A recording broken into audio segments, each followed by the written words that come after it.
Hi everyone, how are you doing? Thank you for joining. Someone just comment with me, say hello, just so I know you can actually hear and I'm not speaking to nobody. Bit of an audio check. Hi Anthony, how are you? Good. We'll kick off in a minute or two. I'll go over the format and then we'll get started. Just wait for a few more people to join today.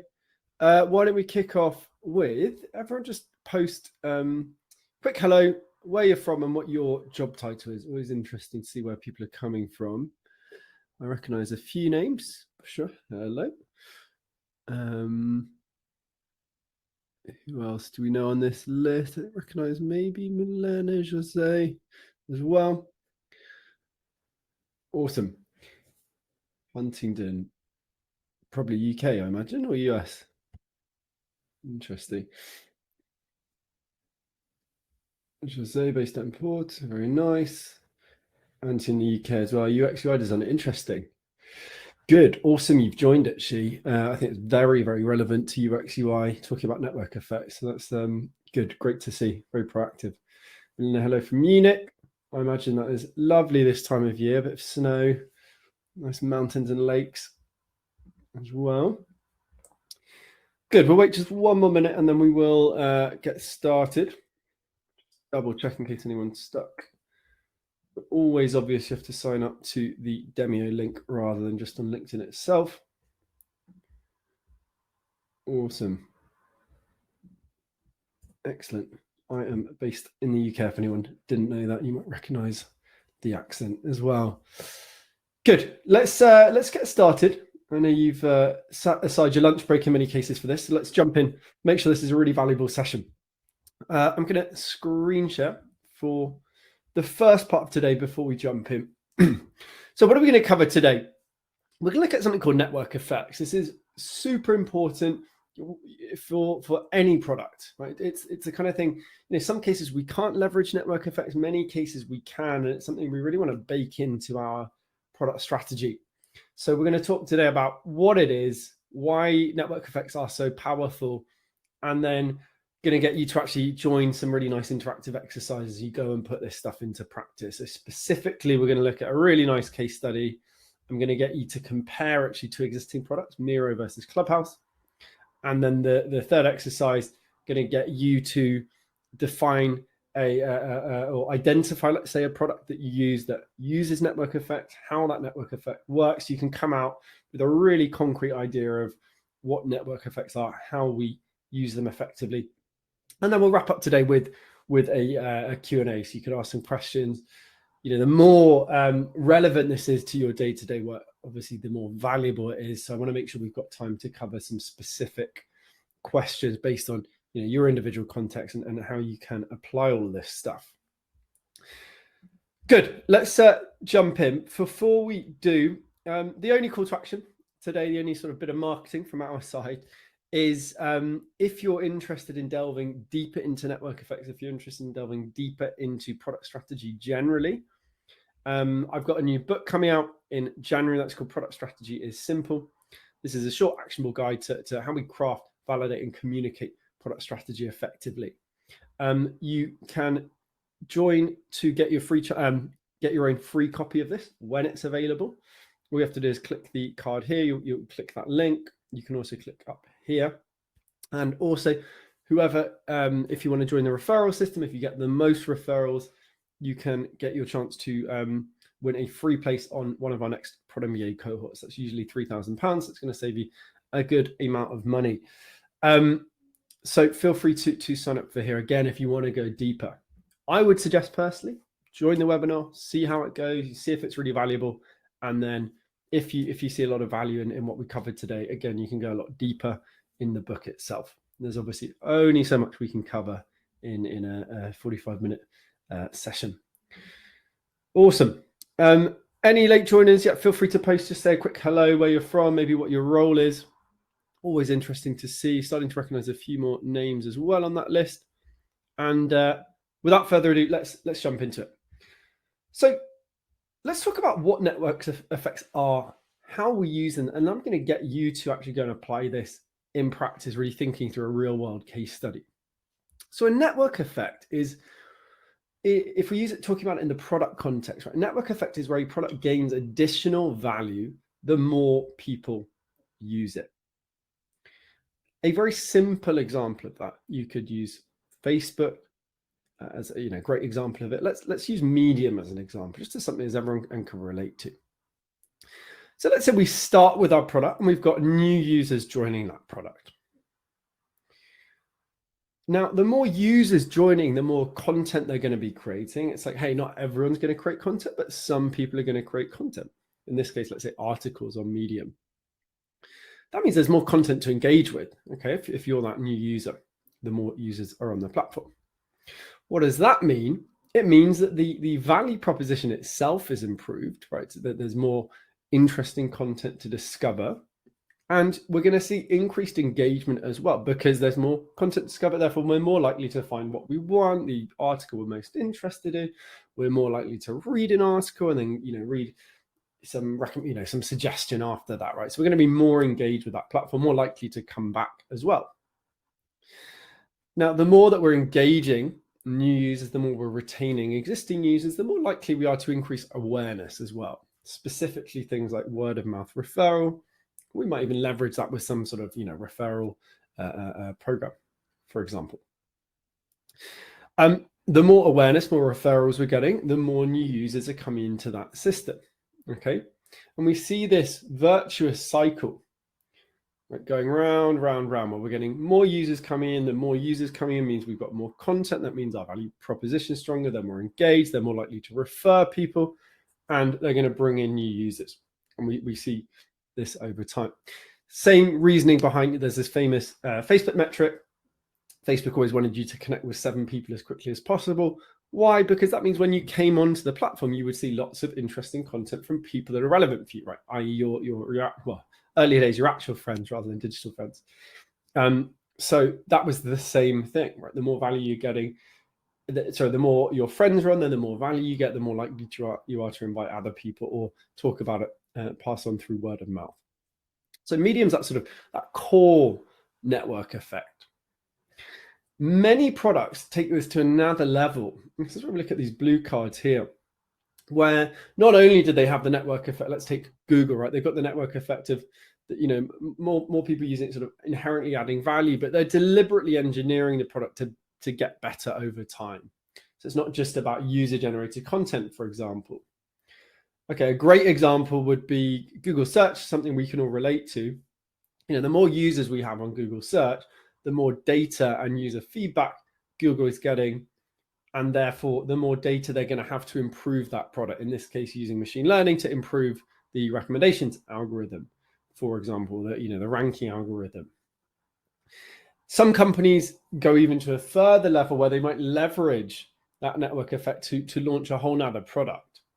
So Alipay is a really good example of this. Alibaba, if you don't know, big company, well, the biggest potentially company in China, their version of Amazon, right, where you buy products.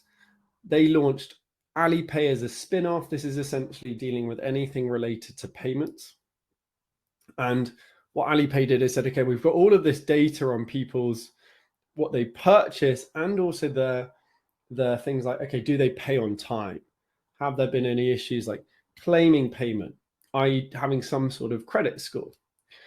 What did they use that for? Well, they use it to improve their core products, right, themselves in terms of like, okay, well, what could products they might recommend? But most importantly, they've leveraged that to actually offer, for example, like mortgages within just a chatbot, like a conversation within 2 minutes. Based on that historical data, they're able to launch this whole new area of value, getting a mortgage in 2 minutes or a loan in 2 minutes, for example, because they've been building up this user data over time. Right, so the more data they've had coming in, they've used to launch a whole spin-off product. Right, they've leveraged that data to build a new product in this case. Right, you can use that to launch new features as well. What does that do? It improves the core value proposition. Right, it means there's more value for our target user. So why is that? Why is it important to have these kind of network effects? And they're very hard to leverage. The first and obvious reason is, we've got an improved value proposition. If Facebook says, hey, we're here to connect the world, you go on Facebook and the world is not there, and there's maybe one random creepy dude on there, then they're not fulfilling their value proposition, right? They might promise to connect the world, they're not actually doing it in practice. Now, the more people on there, the more they are able to promise and deliver on the fact that actually they are connecting you with other people. For example, the more Medium could say, hey, you're going to come on here and discover amazing content, because the more content on there, the more likely you are to find something that really fits, whatever your interests are. Okay, so first thing is it improves the core value proposition. Second thing, and very important over time, something we don't usually think about when it comes to product strategy, is it helps us create what we call a defensive moat. Okay, this is over time, because we've got a strong value proposition, we're seeing this virtuous cycle, right, where our product is continuously improving. It's very hard for competitors to come into this space and take away our market share. Google search, and again, a great example. Very difficult, because how strong, how good, sorry, better word, how good the search algorithm is. Very hard for companies to compete with that. You have some niche products, like Ecosia is a good example, where they're saying, okay, well, let's try and flip this. We're not going to be as good at sourcing exactly what you want, but we're going to plant trees for the search you do. So there's some sort of societal value there. Or you have browsers that are focused on privacy of data, for example. So they've got a very different position, but they can't dominate the broader market. Right? So Google has this defensive moat because of these very powerful network effects happening. Anyone not clear on the theory? Any sort of big questions on that before we move on to putting this into practice? We will do Q&A, as I said, after, if we want to talk specifically about your companies or your contacts. Somebody just post to make sure you can actually hear me, because I know I did have an internet issue earlier. Hopefully still working. Someone just do a quick thumbs up if possible. Okay, whilst we wait for that, let's move. Awesome, great. Sorry, I know I had an internet issue earlier with my booster. Good, let's go on to the next section. So I'm going to start bringing you all into this conversation now. So we've covered, okay, what are network effects? Network effects is really where we see additional value the more people using it. Medium's a good example of it. Facebook is a good example of it. And more complex, where we're really sort of leveraging data. Alipay, Google, very, very, very good examples of that. Let's look at two specific case studies. And I'm going to really illustrate how actually network effects can be quite complex. We really need to look at the individual example, individual context to see, well, what really makes sense for us and how can we leverage network effects effectively. So what I'd like us to do to kick off is I'd like you to go, just because we're on Miro, this is probably a product you know about. I'm going to post a link to Miro if you've never used this before. If you have an account, you probably have to open this on a private browser. Why? Because if not, it's going to load your Miro dashboard rather than the landing page, right? The original landing page itself. Okay, so open a private browser if you have an account, and I want you to look at the landing page. I've also got a screenshot here. And what I'd like you to do, I'm going to set a 5-minute timer. Let's do 4 minutes, see how we get on. I want you to identify why Miro has grown so effectively. How has Miro leveraged network effects effectively? Okay, how has Miro leveraged network effects effectively? And afterwards, just Miro to start. Afterwards, we're going to look at Clubhouse as well. So let's look at Miro, a couple of minutes just to see how they've leveraged network effects and why they're growing so effectively. And then we're going to compare that with Clubhouse.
Good. Let's jump into that. I think that should be enough time. Just a note as well, I forgot to mention, I've just linked to the Miro board we're using today. So do come back to this content, save that link so you can come back to these examples, use them to introduce the concept at your work.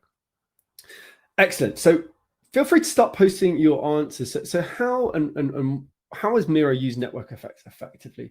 Like, what's the nature of that? And just to talk through it, let's go back to our example with Medium. So Anthony's posted an answer already. Let's see if anyone else wants to post an answer as well. Feel free to post on the Demio chat, the live chat on our webinar today. Any other answers before we jump in?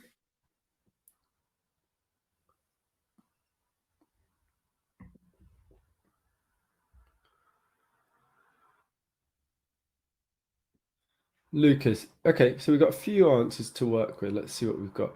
So Anthony's posted, Miro, it's free, immediate, and allows teams of people to collaborate and create all via a web browser. Lucas has posted, everything in their communication is about teams. Good. So there's this thread around sort of teams and collaboration, right? i.e. multiple people working together in some way. So how do we apply, if we come back to our sort of framework here, how do we apply this?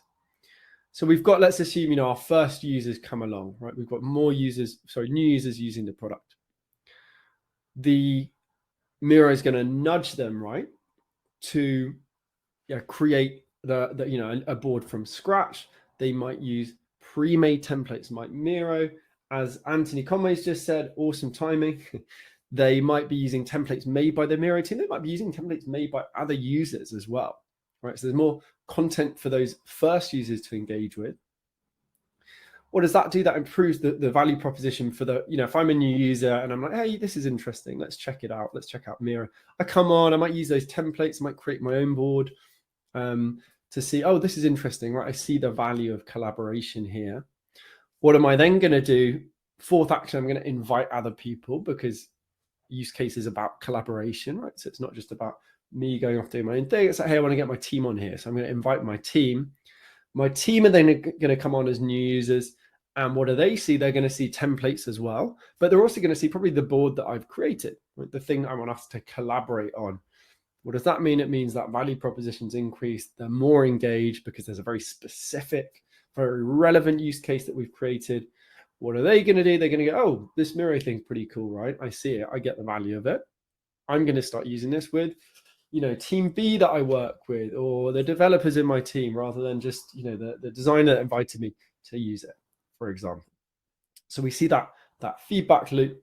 And what are the Miro team actively doing? If we look at this sort of the data flow on the right, they're going to be using that data to create better templates or recommend specific templates they know are really valuable.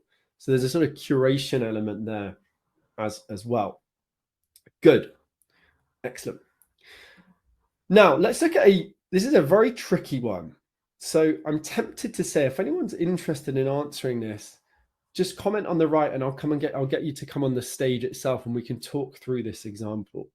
So the specific question is, we've looked at Miro as a sort of a good example of network effects, where network effects are working. We've sort of seen how that works as well. Let's talk about Clubhouse, because Clubhouse has network effects, right? What are we talking broadly? Clubhouse allows you to, so you come on as a new user, you're going to see some user-generated conversations, right? That's that sort of value. Over time, the more users, the more conversation there. So we would think that means, okay, there's more engagement, there's more value on the platform, more likely to refer other people, right? And we saw that at the beginning, actually, when Clubhouse started. Now, why do we think, the question I'd like you to answer, and I'll give you sort of 2-3 minutes for this. Why hasn't Clubhouse continued to grow? Why haven't we seen that virtuous cycle continue? Any ideas? Again, just to give you inspiration, you don't have to know this product. You could have a look at I'm going to link through to the App Store listings. You can see the sort of screenshots. If you've got it on your phone, maybe you haven't used it for a while, just open it up, play around with it, see what you think. So I'm actually going to give you 3 minutes. And even if you're like, I've got no idea why this is the case, just try and really push yourself and think, why hasn't Clubhouse continued to grow? Why haven't we seen that virtuous cycle that we see with Miro, for example? So 3-minute timer to answer this question. Why hasn't Clubhouse continued to grow? And I've posted the link to the App Store. Again, feel free to check out the app on your phone if you don't remember what it's like as well.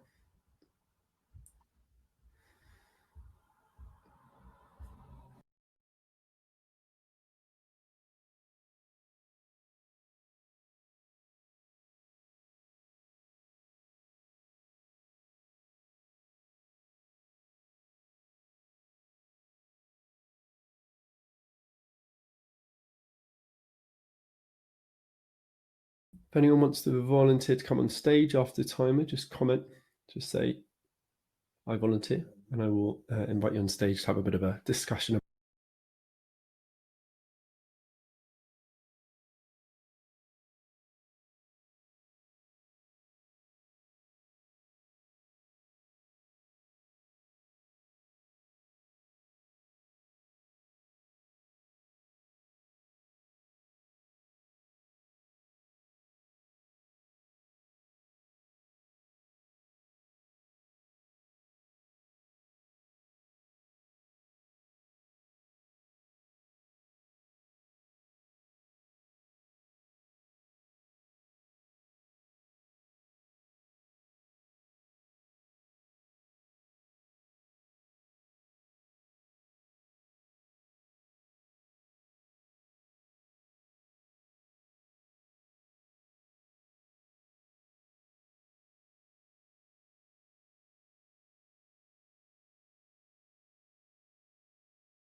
You just lost 30 seconds.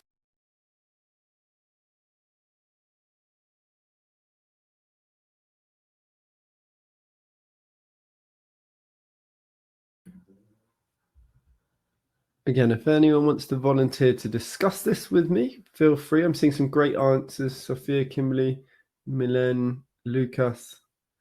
So if anyone wants to volunteer, so that you don't have to listen to me just talk on by myself, then do feel free to volunteer.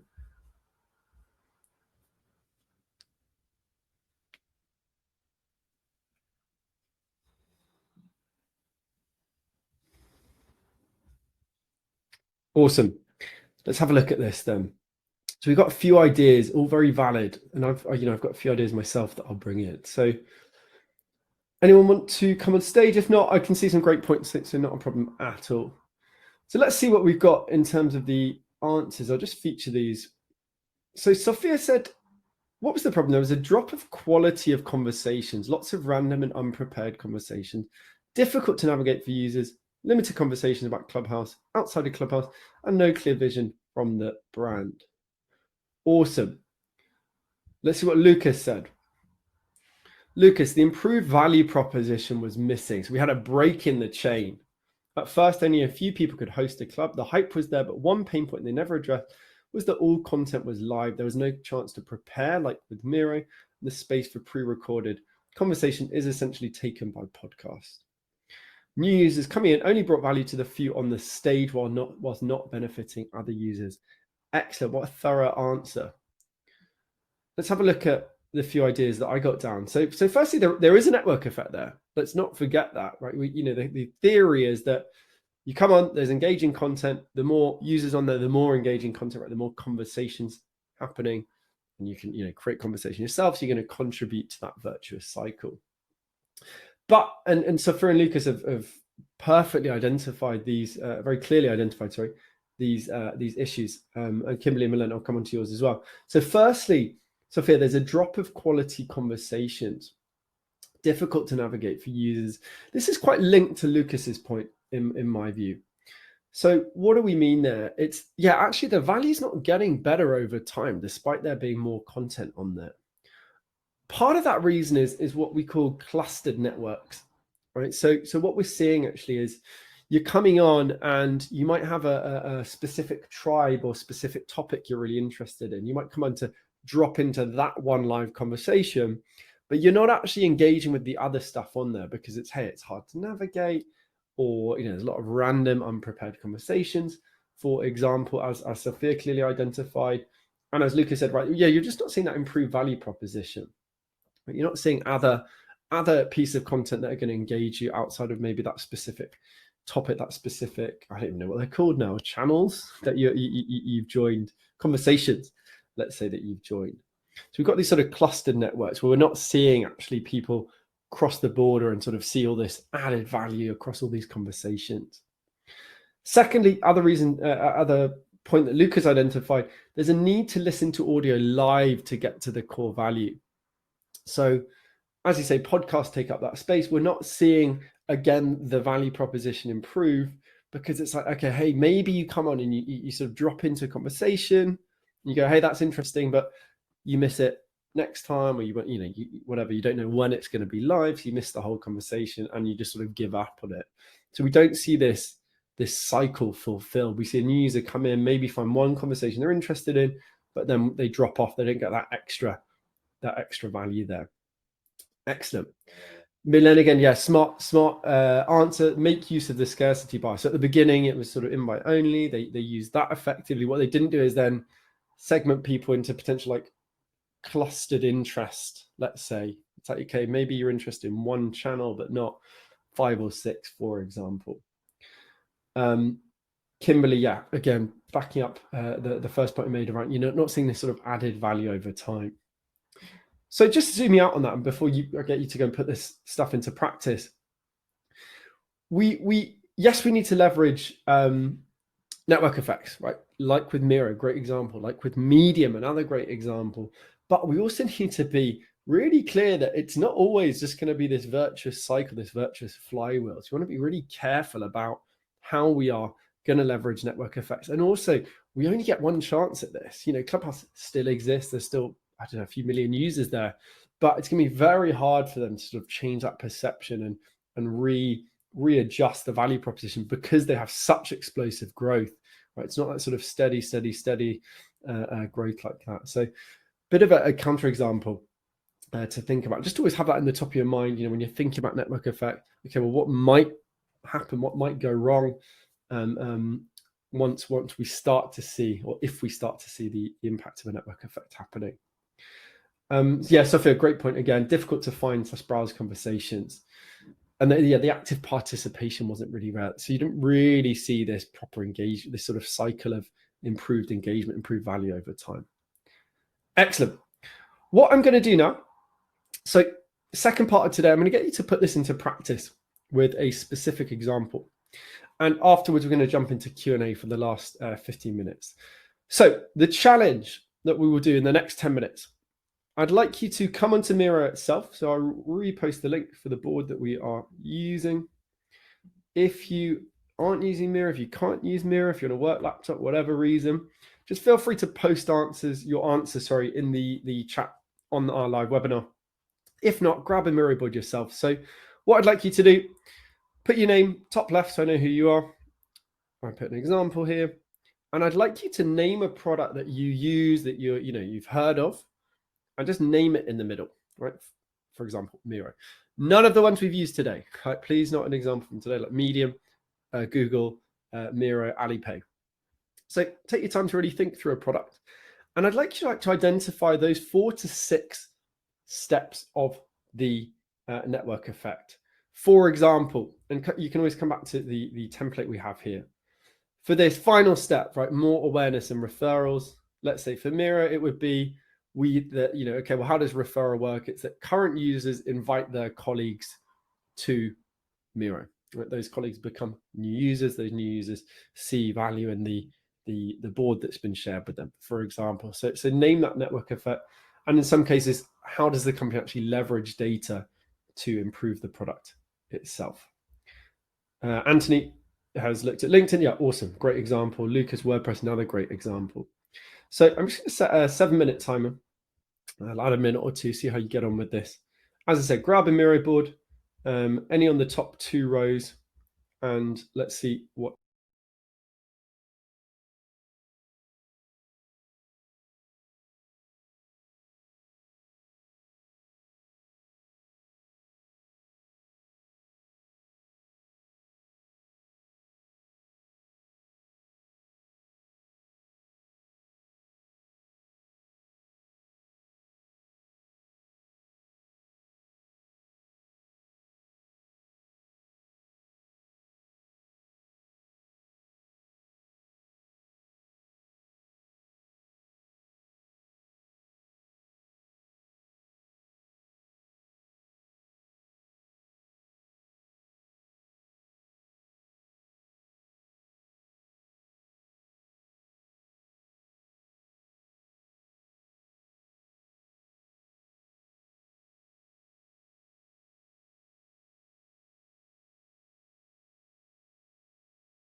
Just 2 minutes to go.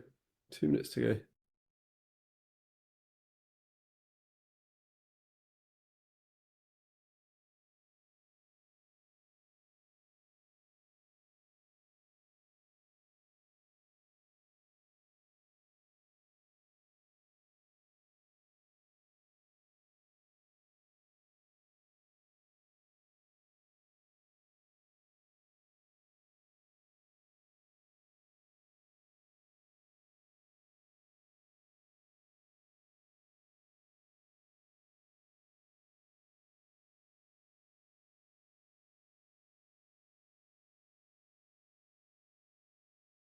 Awesome. I'd love to ask Sophia and or Lucas just to talk through their just on audio if you want. You don't need video. So if you're happy to do that, just comment and I will invite you on stage.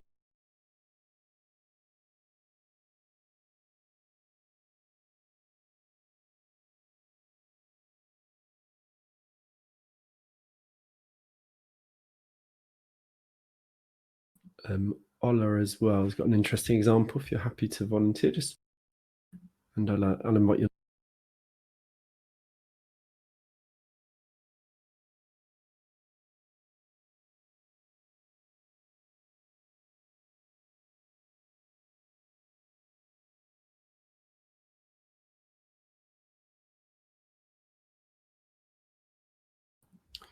Awesome. Let's wrap up there. I can see that most people have finished, whoever's participated. Cool. Let's jump in. Lucas, I think you just need to accept my stage. Oh, there you are. How are we doing? How's things? Long. Hey there. New setup by the looks of it, is it? Yeah. Yes, we moved earlier in the year. Yeah, I was going to say, I think good mic by the looks of it. Nice. Okay. Let's talk through the WordPress one. I think it's a really interesting example because you've got two sides to it, obviously. So talk us through, Lucas, why you chose WordPress and how they leverage network effects. I've chosen WordPress because it's a daily tool I'm using and also working with, and therefore I had the best, let's say, insights about how to use the network, or how the network effect may be used there. Nice. And talk us through the main steps involved. So when you talk about the core network effect thing, and then afterwards how WordPress leverage data, if at all. I guess we start with the bottom one, that a user starts writing own blog posts or something and then shares them on social media. Other users see the posts there and want somehow to contribute in a discussion, whether it's a like, a comment, or writing an own blog post about it. So they sign up to comment on there, start commenting other people's blogs, and then because they're used to the tool, start to write their own blog posts, and we are in the loop. Nice. What else is going on there from a referral perspective? So we've got, okay, so that let's say the user actively sharing. What are WordPress doing that's quite clever in the background? I get, so especially when we're looking at a big platform like WordPress.com, that's also like cross-linking and engaging between blog posts, and of course there's that whole community around it where it's about learning. So at a core, it's sort of like the Medium example, right? It's like, hey, we're going to sort of cross pollinate, so you get extra value. What about related to SEO? What's something that WordPress have famously done quite well? WordPress has very easy user experience, and especially when you enhance it with good plugins, it's quite easy to do the SEO, to learn how to do proper SEO, and then get your blog posts also ranking in Google and other search engines. Yes. So once you write about something. So there's the way they've designed the site immediately puts it at a certain level in terms of SEO quality, but it's also the education for the blog creator to write the right metadata, for example, so that they're getting more, not just word of mouth referral. They're getting also then the WordPress blogs ranking higher, and that's going to bring in more people as well. Yeah, awesome. How do they? So they're leveraging data in terms of SEO, firstly, but are there any other ways? I see you've got some comments on here. Yeah. So on the other hand, they're also collecting a lot of data about which topics the user are interested, which knowledge level they are on, how technical they are, and therefore enhancing the user experience to get them started as soon as possible with writing. So remove all the other things you need normally to write your own blog posts or something, get you immediately in it, and then the wheel even turns faster. Yeah, so they're not only having that virtuous cycle of like the core product becomes more engaging the more people on, but also they're deliberately engineering it so that it's even better, right? The value proposition is stronger, it's more engaging for the different types of users they have. Yeah, awesome. Particularly important because it's a very it's a very broad market now because it's very successful, right? They've got millions of users, and therefore they need to be able to segment effectively. So it's a really smart way of doing it. Great. I would love to get Sophia on the stage to talk about Chat GPT, as obviously very topical. Let me just invite Sophia, and yeah, I'd love to hear. Thank you, Lucas, as well. Thank you. That was great. Great example, actually. Oh God, I was about to. There's an option to I was going to mute you. There's an option to ban attendees. I didn't want to click that one by accident. Sophia, hi. How's it going? Just check if we can hear you. Hi, Good. can awesome. you hear me?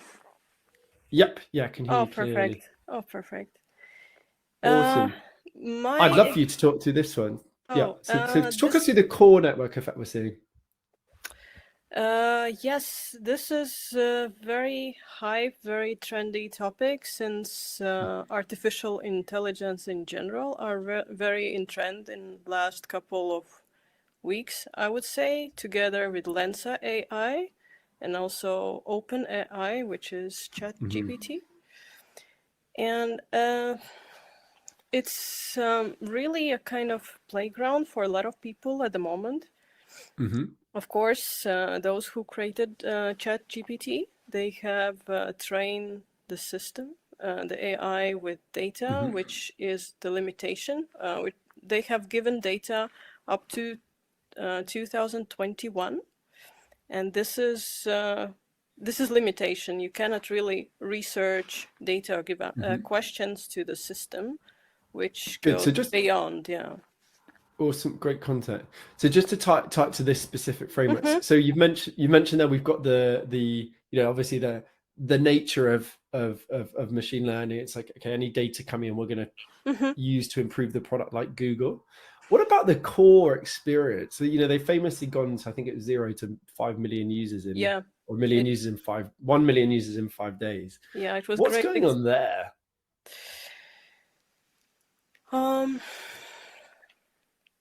I think the good part was that a lot of conversations were outside of the platform because platform is not interactive itself. You just interact with the data and chat bot.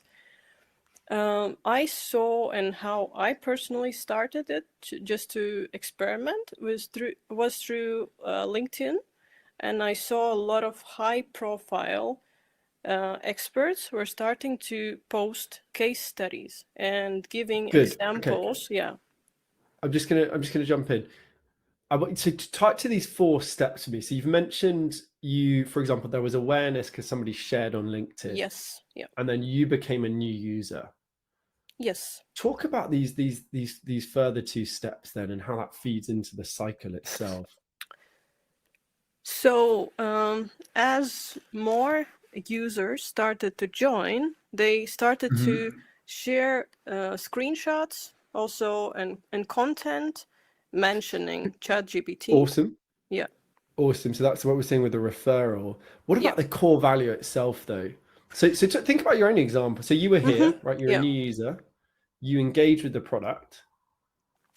The core value, like, because I'm newbie as well for this, is just interesting topic. And what I think was the very interesting part, that they targeted different people. Once you start using it, asks you who are you and what kind of tasks you want to do. You can be a researcher, you can be a product owner, you can be UX researcher, and they understood what are the users. They will in future they will be more aware who are the users and what their experience is, and improve it in future. So that's kind of. Yeah, you're spot on, and it's a hard one to tie to this framework, right? Because we sort of, obviously we've got machine learning, so it's not technically, obviously the machine learning itself means the more usage, the better the product gets, right? But what's quite interesting, and I think why we saw that virality, which isn't something that obvious actually with that kind of tool, is that you're seeing actually, because lots of people are using it and sharing, you're going, oh, that's really, oh, that's a use case for it. That's another use case that's relevant for me. That's another use case that might be relevant for another one. So in a way, it's like the value proposition was always there, but you're seeing like a stack of value, right? Different ways that you could use it. That's therefore improving the value proposition for you. It's improving your own engagement. So, oh, I could use it in these 5 ways rather than the one that I could think about last week. And obviously then we have this social media thing everyone's sharing.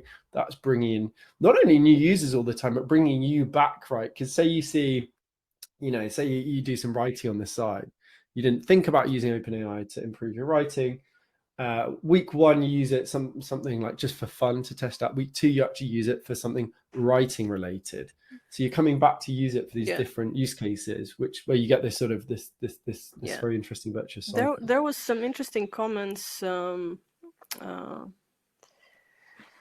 which were kind of questioning that a lot of school kids will be using it to write their essays, because it's really kind of doing the research for themselves, and that like they were like commenting and recommending schools to check in how they can really make sure that it's a fascinating topic. I think we could spend probably the whole afternoon talking about it. But I wanted to use it because just for the example, because it's a very interesting. It's slightly different again, because there's this interesting phenomenon that probably wasn't predicted about how much people would be sharing their examples. It's not like the Miro example, the Medium example. It's very clear cut. Classical network effect, let's say. The question probably just the last comment. Sorry, the question is what is the vision, or what will be the next steps? What the founders or creators of it, what will be happening after? Are they planning to feed in new data, or what's the end game for this? Great question. And I think this is where we're going to see lots of product. It's like, okay, we've got this cool new technology. Like, what are the actual use cases for it? And then we're going to see products emerge that again, there's a sort of like vague network effect happening at the moment. We're going to see, I think, more contextual, like taking out OpenAI and packaging it within a product and seeing good companies leverage that in a virtuous cycle in some way through a circular movement. It's going to be very interesting to watch this space. Awesome. Thank you so much, Sophia, for joining the stage. Just to wrap up for today. No, thank you for contributing. Again, I need to be careful not to ban an attendee. There's a big red button. Good. Just in the last 5 to 10 minutes, do a little bit of Q&A.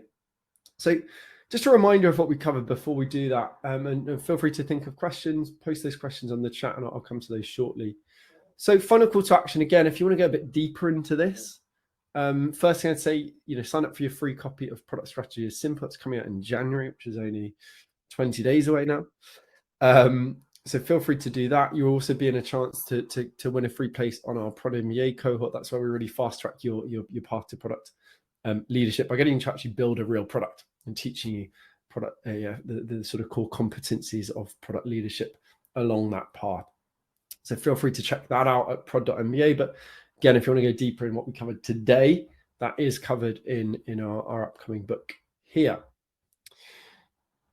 Let's see if any questions have come up. So feel free to post on the chat anything related to network effects, anything about how you might apply this at work, any questions on the theory, for example.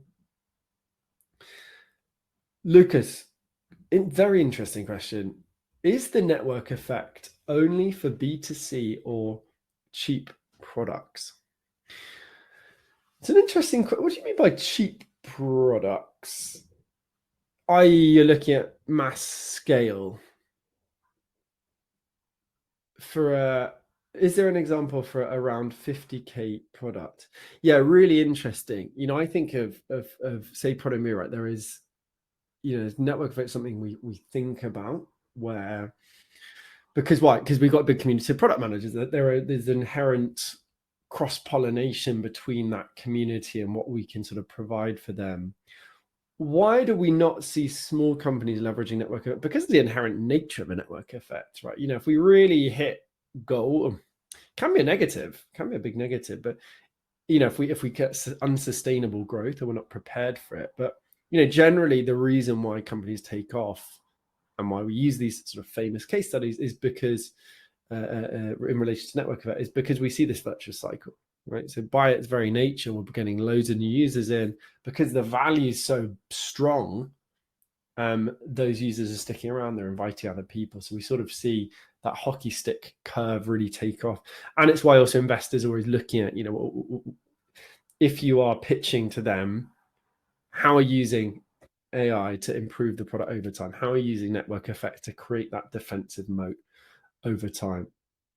But yeah, we can use this in a B2B context, right? You know, ultimately, any way that we are improving the product by getting more users on, that could be through the classical network effect, e.g., Medium, Facebook, but also like deliberately improving the product through that larger database that we might have, right? Alipay being a good example, but also WordPress a good example. It can be applicable. And I think obviously we see network effects to different levels, right? We see it to different, you know, for example, we have probably me again, small company, but we get referrals, for example. The more users coming in, we tend to see a better experience, right? You know, if we run a cohort with a full 20 people rather than, I don't know, you know, did one with 12, for example, it's quite different for the people. You get less of the you know, interaction with other students, and that decreases the value proposition. So you see it's applicable in other situations, but we're not going to see that massive growth unless, you know, we really have the well, whether you see it as a positive or not, whether you have, you know, the perfect value proposition and really sort of hit all of those boxes when it comes to leveraging network effects. Anthony, great question. Anthony, let's have a look at this one. So Anthony has asked, does archive content have the same network effect power? For example, a lot of social media is all about being live every day, i.e. chat and comments, instant stories in the moment.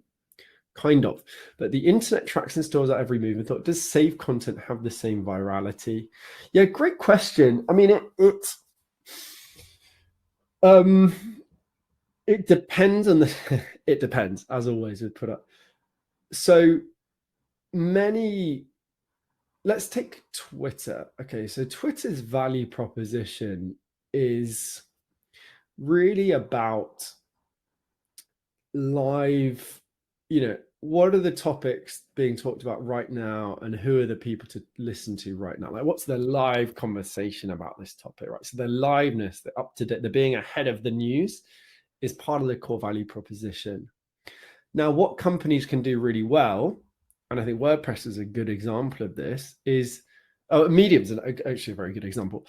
You know, most people are being engaged with new content on Medium, but also there is that historic bank of data, which is going to increase engagement. It's going to increase the value proposition, because it's like, hey, not only can you find stuff that's like topical, but also things that are either historical or what we call perennial, right? i.e. they're relevant today, they're relevant 1,000 years ago, they will be relevant in 100 years as well. So yeah, I think it depends on the value proposition. Generally, it's more about the live content, as you say, for social media company, but there is still value in past content. And also, again, we can be clever and as a company try and leverage that historical data for example, SEO purposes, or repackage it potentially in some way. Yeah, great question. So you're not going to have the same virality necessarily, but you're still going to have, it's adding to your value proposition, right? It's increasing engagement. Awesome. Gonna have to wrap up though. Great questions, by the way. Thank you also, Lucas, Sophia, for volunteering. I saw some really interesting examples actually on the Miro board as well. I think Ola and Anthony as well. So thank you for that. As I said, network effects, really powerful. Not always can we use them, but it's worth always thinking, could we use network effects for this specific product I'm working on? Or how might we maybe launch something new, leveraging the power of a network effect? And as always, best way to sort of think about this or improve product strategy generally, but also with network effects, is just looking at real world companies and seeing, well, how are they working? Like, why is Miro taking off so quickly, for example? If you think of a new product idea, again, how might you leverage network effect? That's how you're going to improve, just really thinking and applying as much as possible. So thank you for joining. Hopefully that was helpful. And, if you don't follow me on LinkedIn, I'm posting every day. So follow me at linkedin.com/LathamHenry. If you want to take some action today, again, sign up for that free copy of our book. And if you want to take lots of action, like Lucas has done before, do have a look at Prod MBA. We've got 3 places left for our January cohort. So if you want to really take action, fast track your path to product leadership, check out prod.mba. I will share the book, the book to my link, the link to my book here. Check that out. Thank you, everybody, for joining, and have a great weekend as well.